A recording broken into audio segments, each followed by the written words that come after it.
If you're a parent like me, you might at some point have hit a wall with children's music.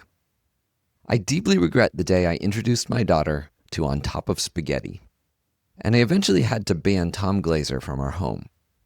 So a few years ago, when my daughter told me her new favorite artist was Caspar Babypants, I groaned. I told her to keep that music to her own space too. But one day, walking by her as she was drawing to her music, I stopped cold at this song. Made of light, made of light. As you grow, just know that everything is made of light, made of light. All dissolves and falls into a dream. As far as I could tell, this song described one of the most advanced forms of meditation I'd been taught in Tibetan Buddhism. This brought me to a gradual conversion until I too came to love Caspar Babypants, the stage name of Chris Ballew. After 19 albums as Caspar, he recently returned to a solo career, and those songs too I found had some deeply spiritual themes. When I told my daughter that I'd be interviewing Chris, she made a squeal of delight I'd never heard from her before. This episode is dedicated to her, but I think there's something for just about everyone in this interview with Chris, who in the 90s head up the hugely successful band Presidents of the United States of America. Our interview starts off with why he left that band right at the peak of their success. I'm Scott Snibbe, and this is How to Train a Happy Mind.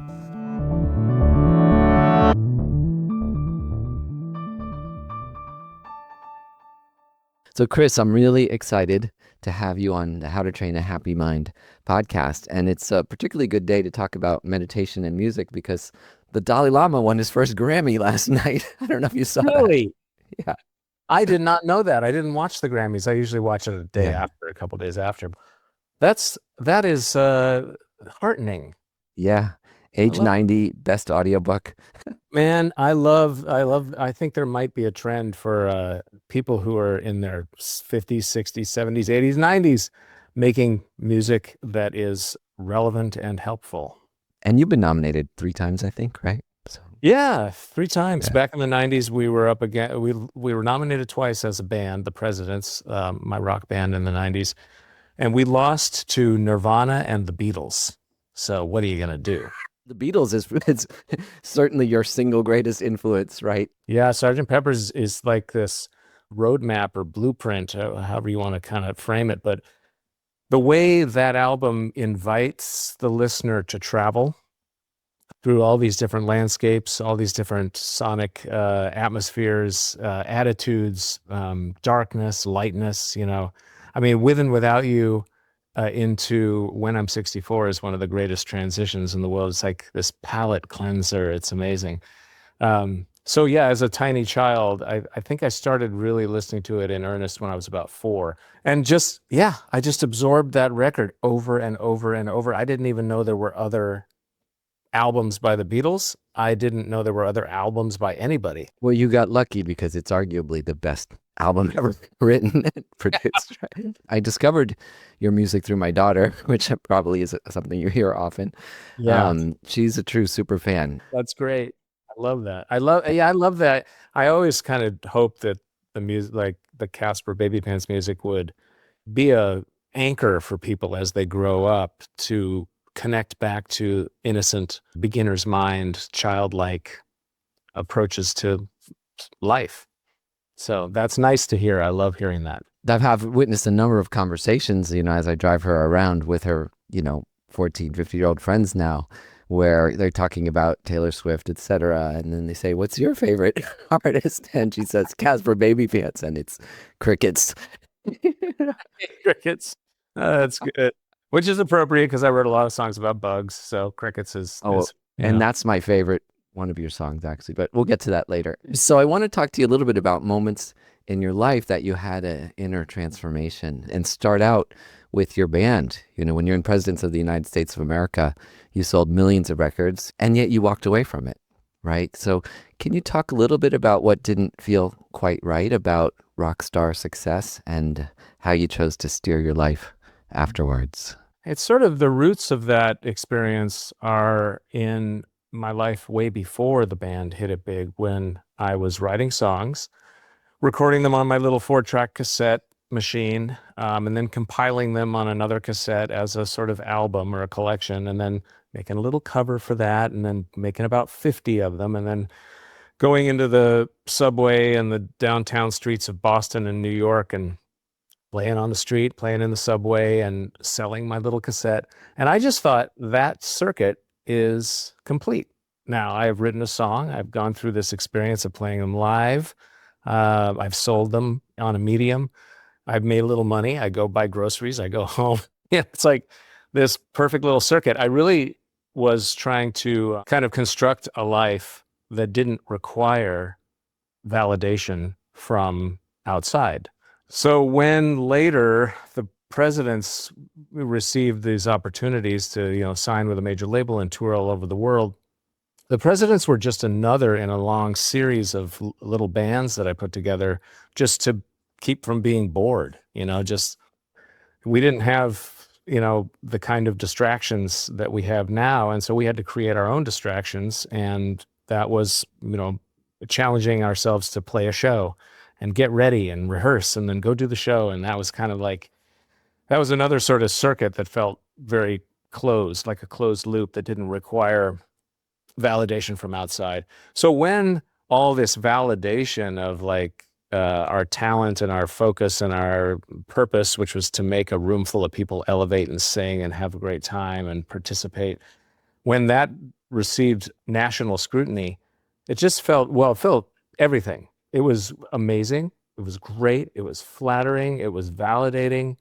It was delicious.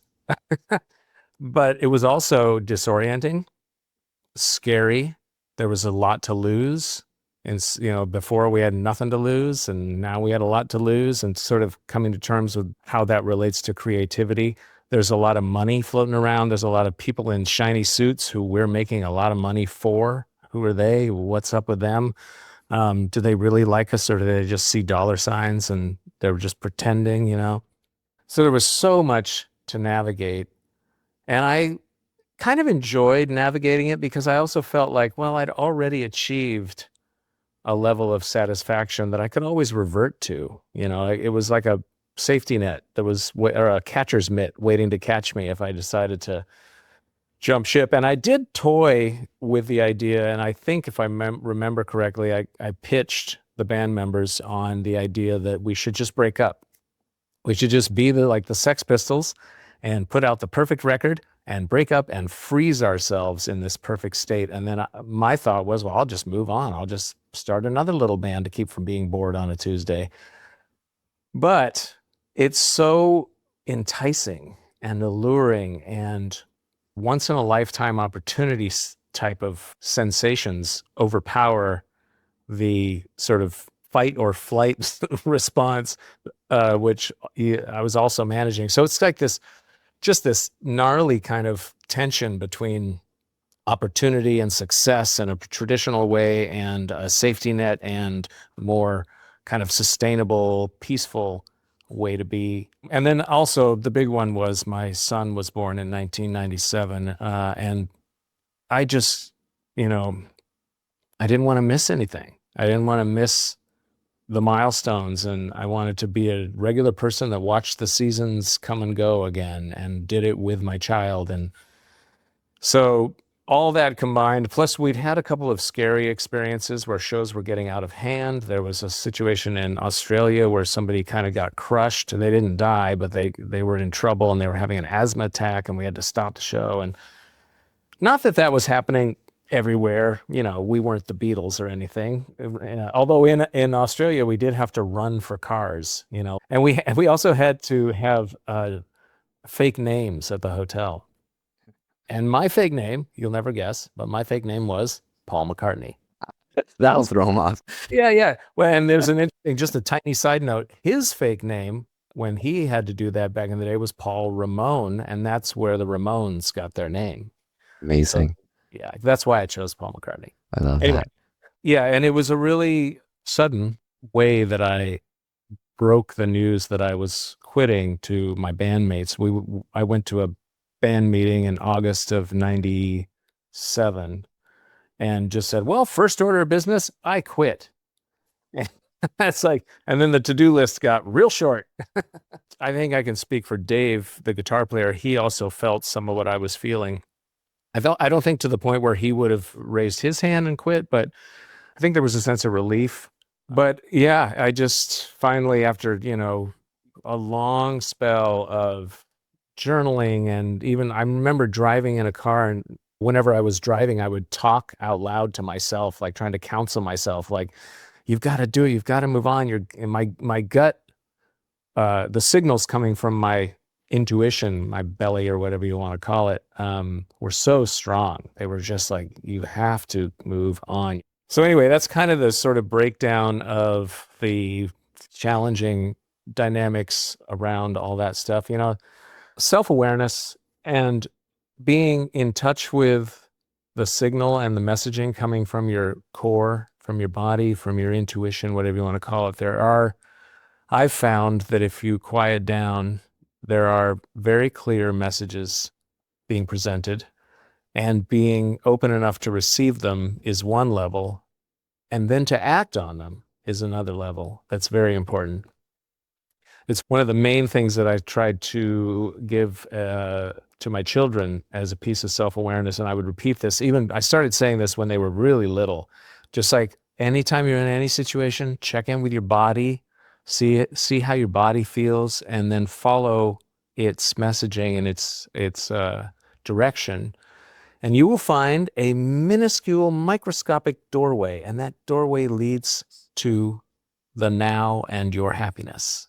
That's such great advice. They seem to have taken it to heart, because I think they're finding their way, and I still use it all the time. So it's kind of been a helpful thought technology.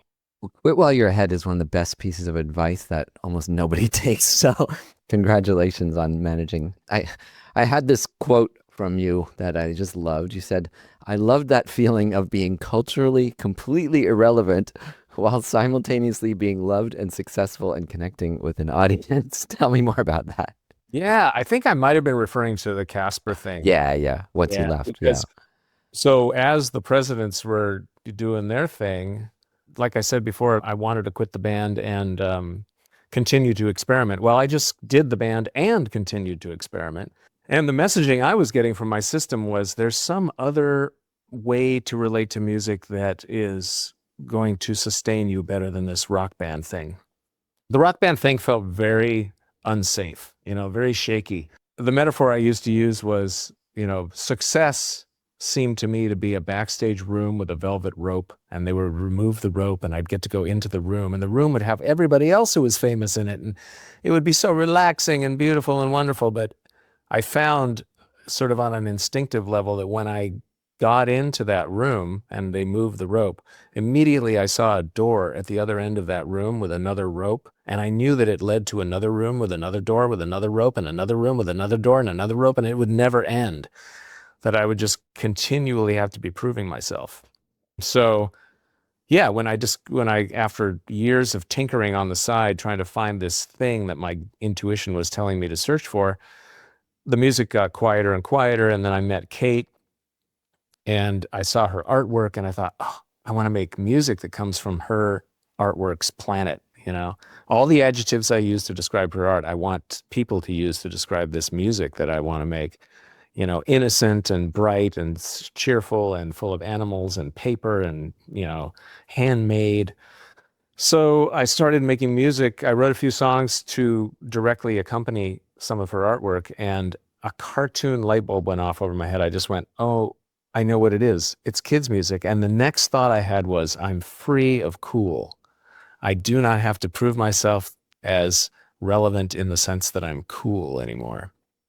And so that was kind of what that previous quote you said was all about, is just the freedom of being absolutely immune to the pressure of culture, being relevant or culturally cool or whatever, or having even hits, like having singles. I didn't do singles. I just made these albums. And meanwhile, I was playing shows and hearing feedback from parents that were using the music in the car and at home, and it was like working exactly how I dreamed it would work, reducing stress, bringing the family together into the same room to sing the same songs. So, yeah, it was wonderful to be irrelevant and relevant at the same time.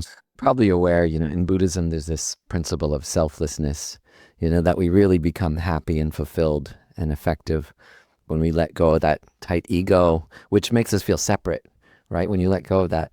I don't know if you could like consciously have those feelings, but it bears on what you're saying, I think. Oh, absolutely. I mean, I do a therapy called Hakomi therapy. It's also called parts work. And it's about identifying your individual little ego parts and then having empathetic negotiations with each part. And man, they are so funny. They are so, Ram Dass called them schmooze, which I love. And I see them, like the first Hakomi session I had, I could totally see them. And yeah, the ongoing negotiation that is never going to end with those little parts. It's where I draw inspiration from to do the music I'm doing now, my solo stuff for sure. But it was woven into the Caspar thing because I did realize that the sensation of being in service, I guess, the presidents were in service to people. We were in service to helping a rock club full of people elevate and helping lighten, the tone of the musical landscape with silliness. But I really felt like there was a deeper service kind of with the Caspar thing where I was like relieving tension for tired parents felt elementally important, like that kind of the reaction that kids have to parents' stress, even from a super young age. And I found this out about myself and my parents. There was friction in the home I grew up in. Nothing, dangerous or anything, but to my little nervous system, it challenged my safety completely. And I didn't understand it or have any way to deal with it at the time because I was tiny. But later I did deal with it and realized, wow, even like seemingly manageable kind of outburst caused by stress from parents gets absorbed by children in a very, very deep cellular way. So, I mean, the Caspar thing had that aspect to it of maybe hoping to derail or assist when things got bad and stressful for families. What I used to do is I would work on a Caspar song and I would throw a bunch of ideas on it, and then I would play it, and I'd imagine a family in this car in August in 95-degree heat, and they're all hungry and tired and mad, and they all have to pee. And then I would think, well, is this song going to help? And inevitably I would remove the banjo and the mandolin and the tambourine. So, yeah, I was really, really laser focused on being in service and an assist for parents. I heard you give this advice to parents. First, show your kids who you really are, but you need to figure out who you are. I think maybe it would be, help your kids understand who they are and what they prefer, what they want and don't want. But in order to do that, by example, you have to first discover who you are and what your preferences are and what you do and don't want. And mostly by example of making your choices, they'll learn to also get in touch with their own inner directive and let that help them choose for all the forks in the road that will be presented. Although that's a much longer version. In a way, that's all our jobs on earth, right? Is to figure out who we are. And you managed to do it, but what's your advice to people to how to do that? There's even more forces now against getting to know yourself. That's true. One thought technology works for me is that the current darkness in the world is also amplifying the light. That there are so many conversations that have been accelerated by the vitriolic darkness that's been something we have to deal with, that I find it, I feel like over the course of human history, this light and dark, they just dance, and they pulse and they shrink and they expand and they dance with each other. They will never stop dancing. We'll never protest our way to complete peace. It's not attainable. And so I guess advice for me would be focus on what makes you happy. Focus on your bubble. Who can you influence? Who's inside your sphere of influence and who's outside of it? Allow what's outside of it to fall away.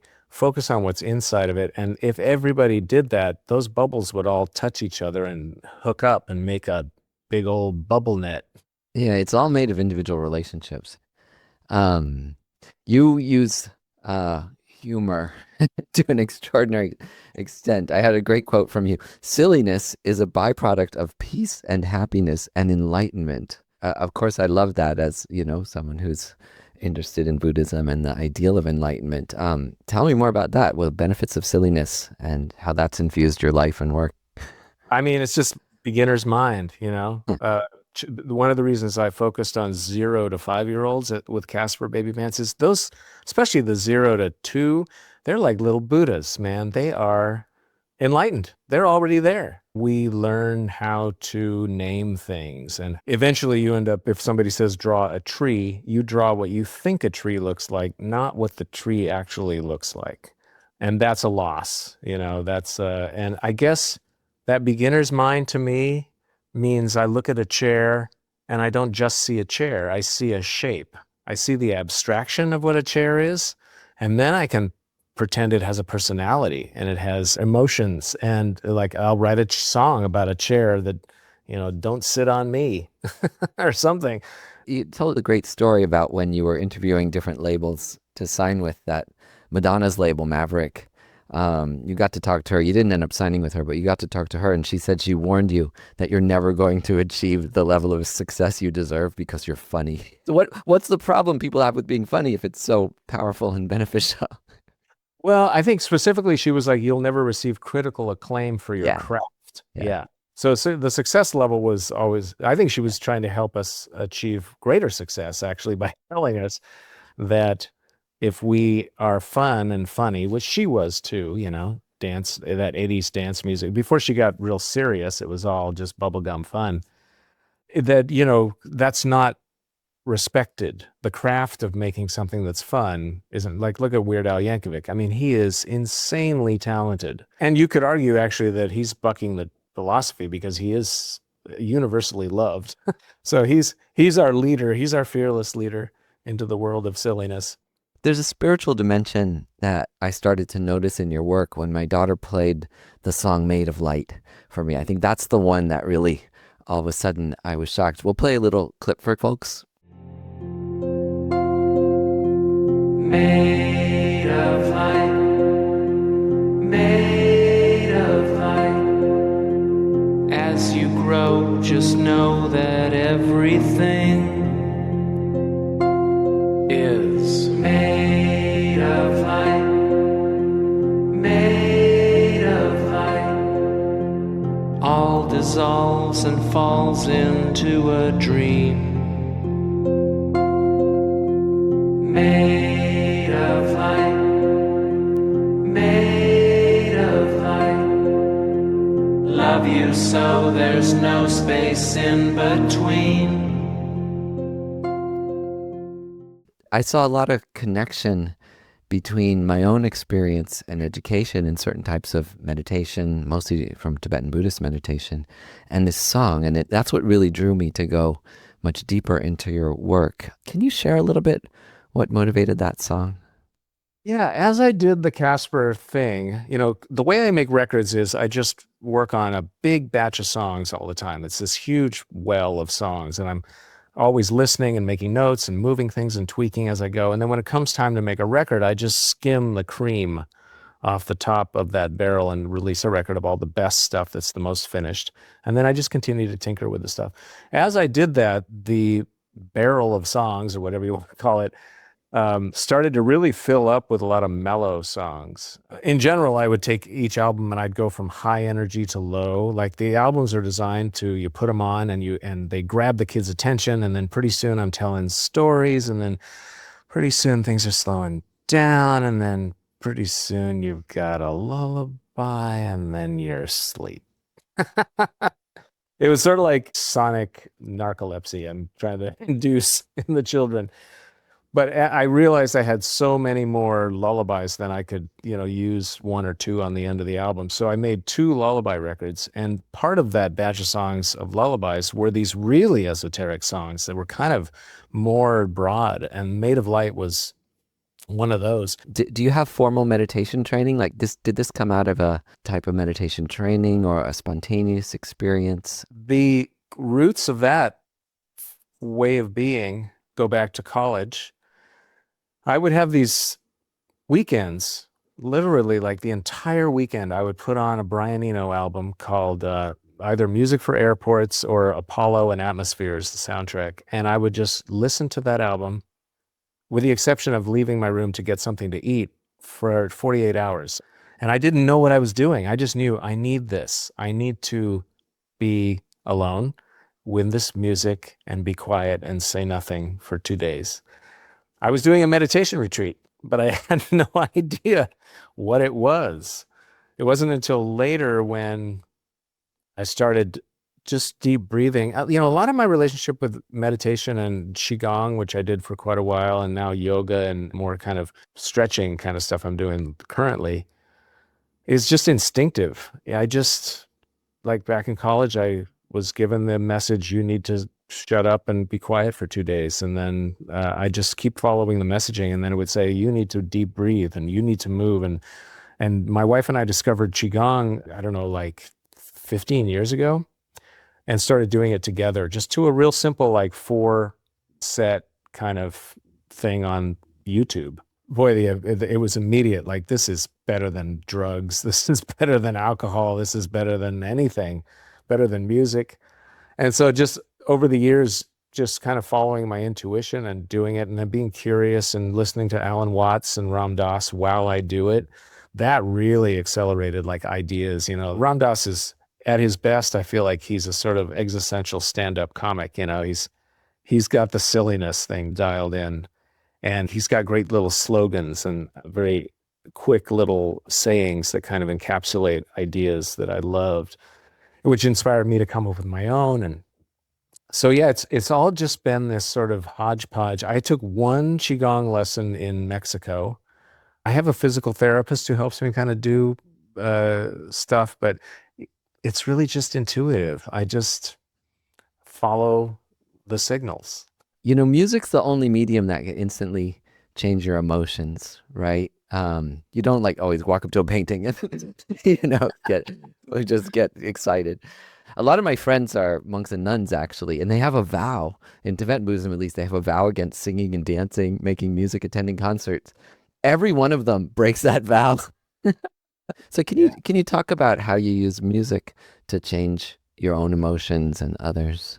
With the music I'm making now, I imagine somebody having way more of an internal experience, like headphones on, lying back, not necessarily, I call this new music I'm making pop cosmic, because it's pop songcraft, but then there's always like a meditative, repetitive, like the chord progression will never change throughout the song, but then what's on top will change and have dynamics. So I think about a person who's having an internal journey, kind of like I did with Sgt. Pepper. And in making the music, for me, it's thrilling. I hope people don't take this the wrong way, but I feel like a god. I feel like a creator. Like, out of nothing, I'm making something that has no weight, has no dimension. When I'm working on songs, time evaporates. So I guess I'm trying to help people experience evaporating time while I experience it while I make the music. The level of craft in some of your songs is really extraordinary. I'm really blown away by the writing, the production. Thank you. I wanted to ask you how long it takes to make a great song, and how hard is it? Because you do get lost in this flow state, but yeah, it's actually a lot of work, isn't it, to finish one of these songs? It can be, yeah. I mean, the beautiful thing is every one of them is different, There's a song on the second Caspar album called 999 about a little stuffed bear. And that song, I was in the studio. I was thirsty. I went in the house. I opened the fridge to get something to drink. And that song downloaded into my head, completely finished. Like it took less time to think about it than it did to play it. I closed the fridge without getting anything to drink, went out and recorded the version that's on the record in like 10 minutes.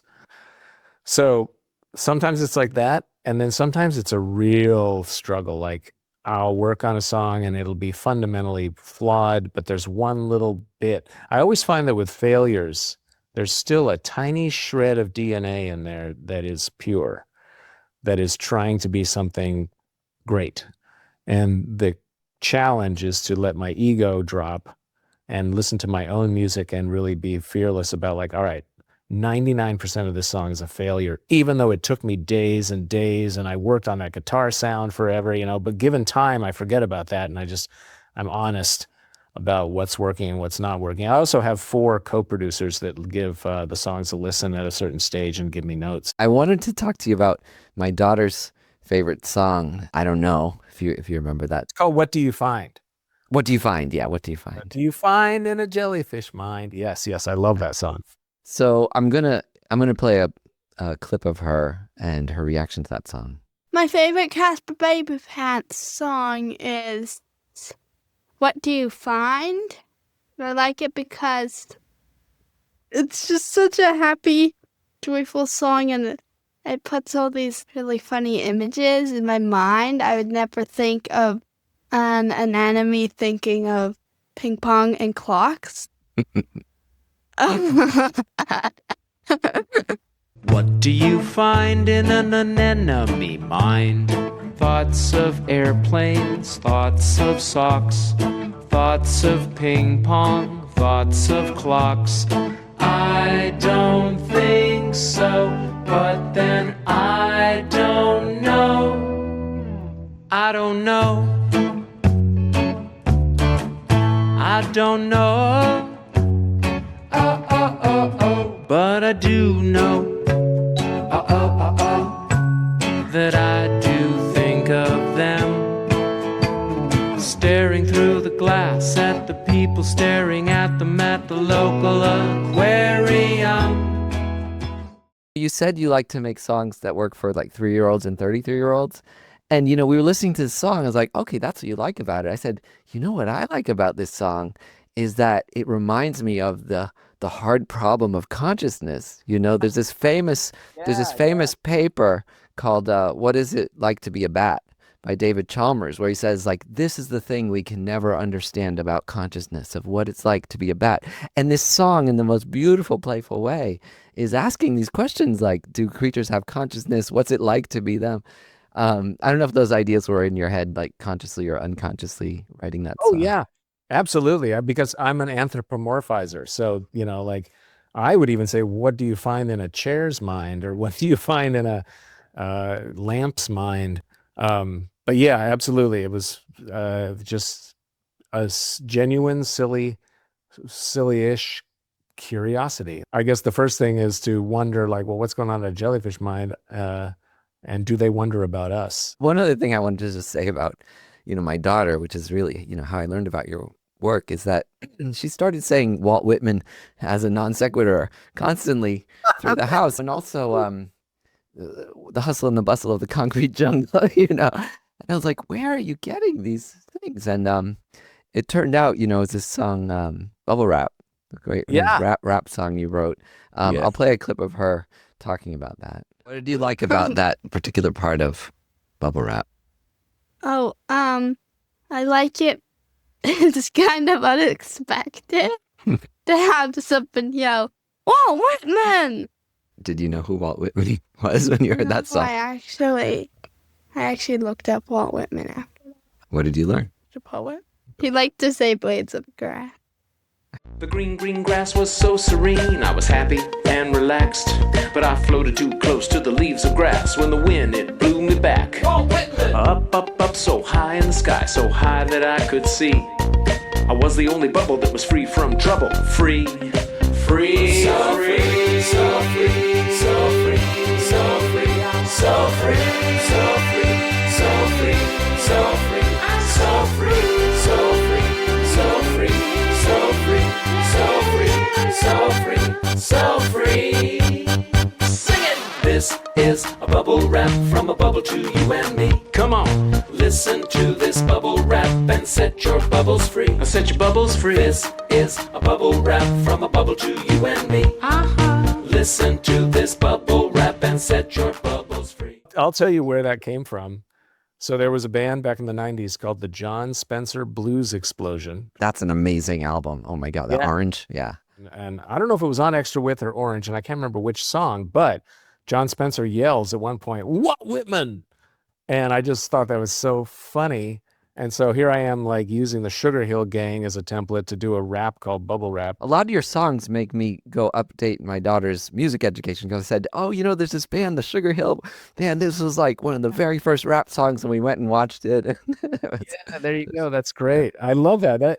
That's actually an interesting aspect of the Caspar thing too, which is that, and we did this in the Presidents, is sampling different genres. You know, like in the Presidents, we had our rock songs, we had our funky songs, we had our country songs, had kind of like ballady songs, and then the Caspar thing was fantastic because I got to sort of emotionally sample all the music. So I've heard you talk about your current phase as a solo artist, that it came from being alone, like just playing, no recording, just enjoying what you do.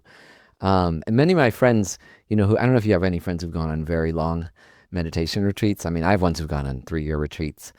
We did 3 years, yeah. So they said, maybe your friend said this too, that I said, what was the result of that? And they said, well, there was a big shakeout period that was rough, but at the end, I learned to become my own best friend. You know?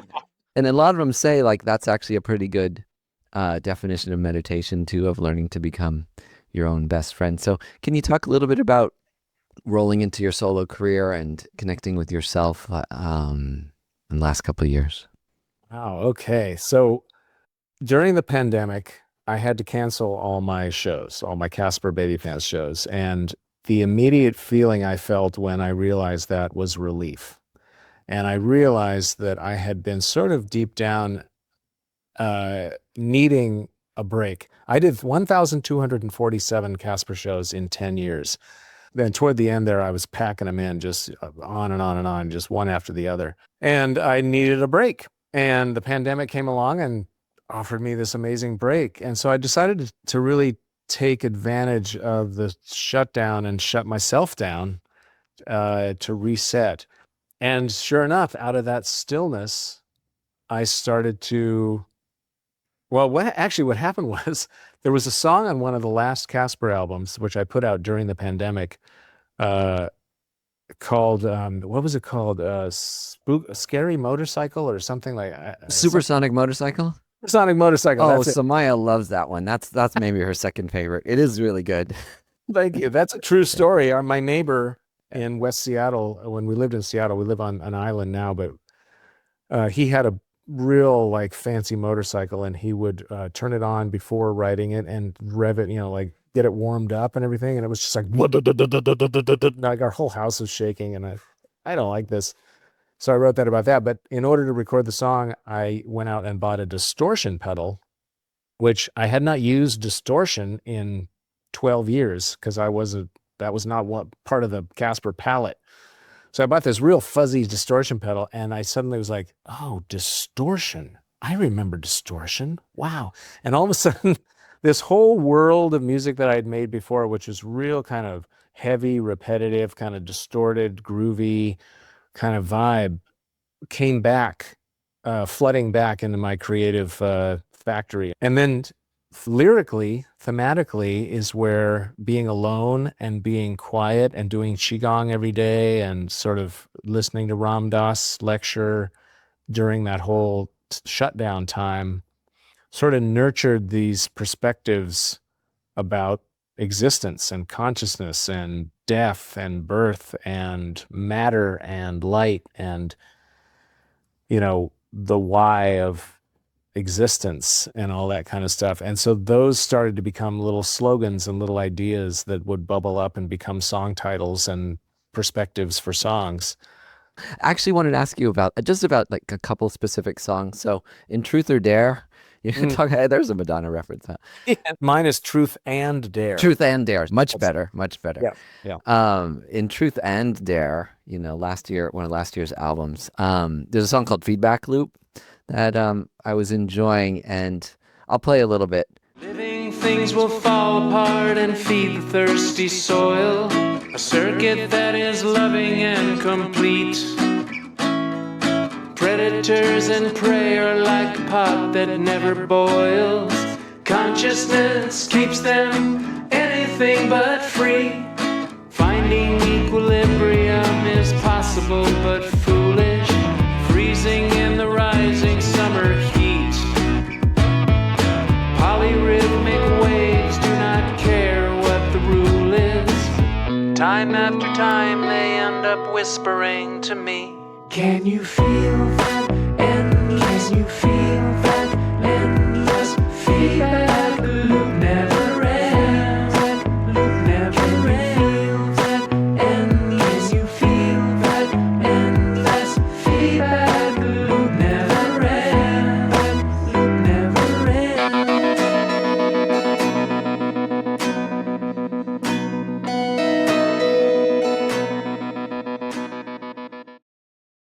Beautiful song, and it relates to a different. I wanted to talk about a couple songs that related to slightly different themes than that kind of light expansiveness. This seems more about impermanence and those cycles of life. And you mentioned love too, right? You talk about a circuit that is loving and complete. Can you talk about what love means to you in a song like this? I think what I was sort of tapping into, the idea of interdependence. Like in ecosystems, you take the wolves out of the park so they don't kill the rabbits, and then, okay, here we go. It's like a roller coaster ride of imbalance has been set off. It's sort of asking the listener to remember that although things appear to be destructive or violent in nature, maybe you can look at the loving relationship between a cordyceps and an ant. That the cordyceps infects the ant and makes it go high, and spores in the poor ant's experience is over of being an ant. But there's a marriage, a cohesion, of a melding together of these two entities that creates a new reaction, and then that sort of reverberates out and, who knows, prevents a volcano from erupting somewhere. So yeah, it's like trusting interdependence. Even if it looks ugly, it's still an act of love. I wanted to talk about one other song off your latest album, Starting to Get Light, Problem Solution. This was a song I really enjoyed. Yes.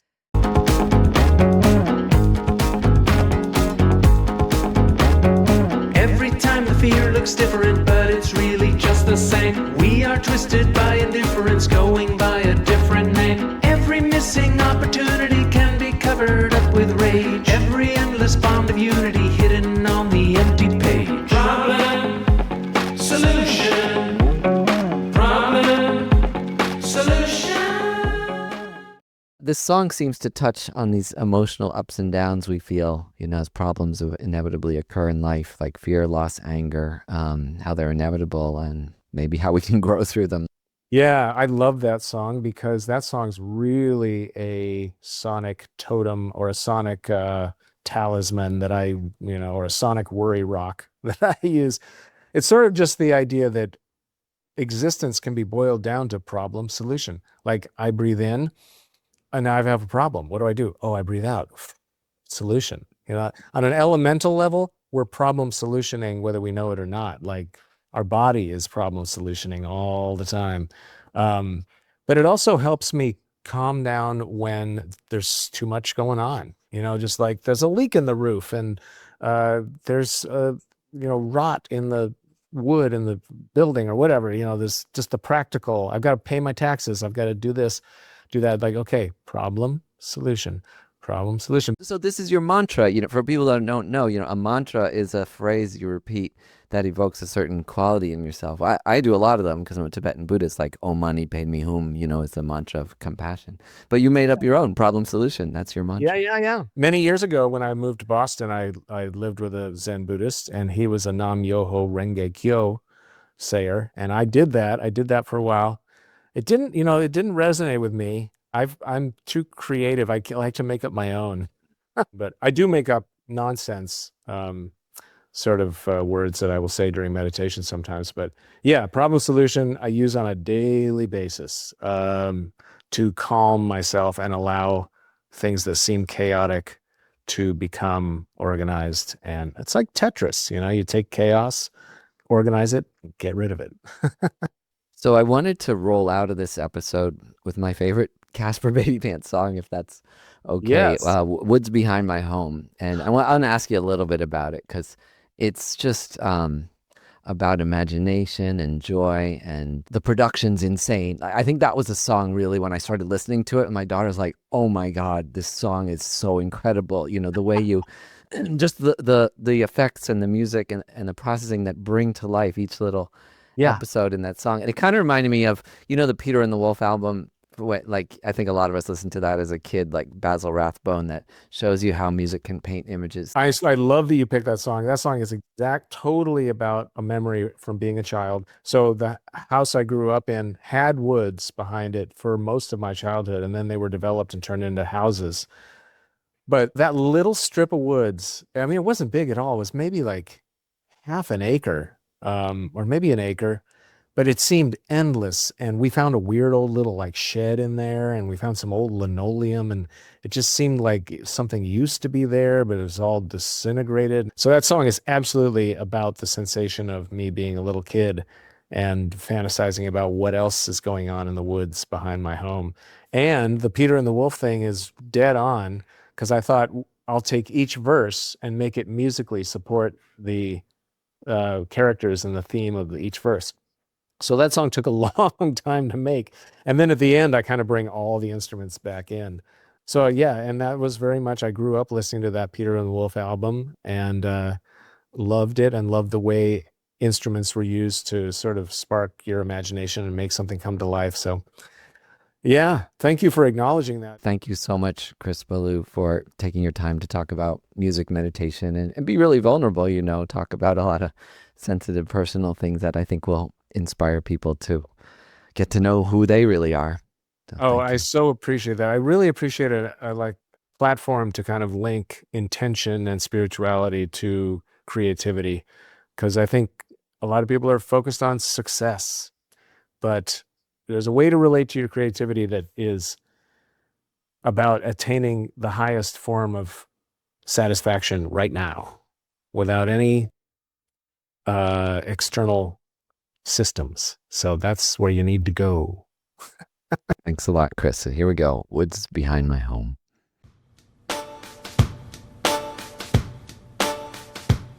Sit back, relax, and let me tell you about some pals of mine. A silly group of junkyard buddies I love who live nearby. You may not see them like I do, I might seem all alone. They are out there in the woods behind my home. Well, the jug used to hold some apple juice, the life of the party for sure. He got a crack, fell out of use, no glue, so there's no cure. He got tossed out with an old brown shoe and a dirty garden gnome. They're all just fine as friends of mine in the woods behind my home. There's a car in the weeds that used to be a fast and happy kind, shiny and new so long ago in the summer of '49. Now the floorboard's cracked and bent and rust is on the chrome. I sit inside and pretend to drive in the woods behind my home. A fuzzy little puppet I found one day, all purple with a button nose, dropped in the mud so carelessly and left in a funny pose. He had no label, but I was able to name him Little Jerome. He told me thanks and joined the ranks in the woods behind my home. Well, if I walk when the moon is big and squint my squinty eye, I think I see a wispy form floating slowly by. A friendly ghost is a friend for sure, but chills me to the bone. I let him stroll, 'cause he won't hurt a soul in the woods behind my home. See that shack full of bric-a-brac and leaning to the side? If you give it a kick, it'd be a pile of sticks, but that would make me cry. 'Cause in that shack, when I need a nap, I rest my tired bones. Quiet as a mouse in my country house in the woods behind my home. There's a million crickets playing violins, sounding like a symphony. They'll do their best if I request a certain melody. The concert hall is extremely small, but what a happy tone. We hatch a plan to form a band in the woods behind my home. Now as I close my eyes to sleep, I see them all in my mind. In the trees and in the brush and in the blue-black sky. Underneath the stars that shine in a sparkly dome. I blow out the light and say goodnight to the woods behind my home. In the woods behind my home. In the woods behind my home. Thanks for joining me for this conversation with Chris Ballew, aka Caspar Babypants. You can find links to his albums on the webpage for this episode at howtotrainahappymind.org, where you can also discover guided analytical meditations, hundreds of past episodes of this podcast, and information about the Train a Happy Mind community that meets every Sunday morning to talk and meditate together. How to Train a Happy Mind is a nonprofit project of a skeptic's path to enlightenment. The podcast is offered freely and without ads, thanks to the support of listeners. Thanks to Isabella Acebal for marketing and production on this episode. We wish you a wonderful day.